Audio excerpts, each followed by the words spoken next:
আসসালামু আলাইকুম রহমতুল্লাহ। আলোচনা করব অটোক্যাডের আরেকটি কমান্ড নিয়ে, যার নাম হলো জয়েন্ট। কিবোর্ড থেকে যে ইন্টার দিলে জয়েন্ট কমান্ড চালু হবে, অথবা মডিফাই টুলবার থেকে এই চিহ্নের নাম হচ্ছে জয়েন্ট, এই চিহ্নের উপরে ক্লিক করলেও জয়েন্ট কমান্ড চালু হবে। জয়েন্ট কমান্ডের কাজ হলো, ধরুন যে এখানে একটা লাইন আছে, এখানে একটা লাইন আছে, এই দুইটা লাইন আমরা জয়েন্ট করে একটা লাইন বানিয়ে দেব।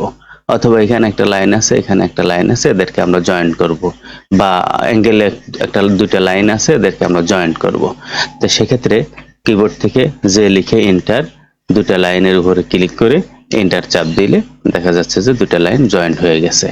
আবার কিবোর্ড থেকে এই টুলবার থেকে জয়েন্টে ক্লিক করলাম, দুটা লাইনের উপরে ক্লিক করে এন্টার চাপ দিচ্ছি, দেখা গেল যে দুটা লাইন একসাথে জয়েন্ট হয়ে গেছে।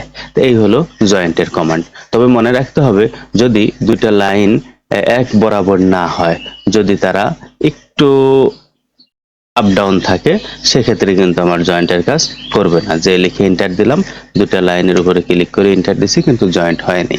তো যদি লাইন দুটা এক বরাবর থাকে, সোজা থাকে, সেক্ষেত্রে এই জয়েন্টের কাজ করবে। আর সোজা না থাকলে জয়েন্ট কমান্ড কাজ করবে না।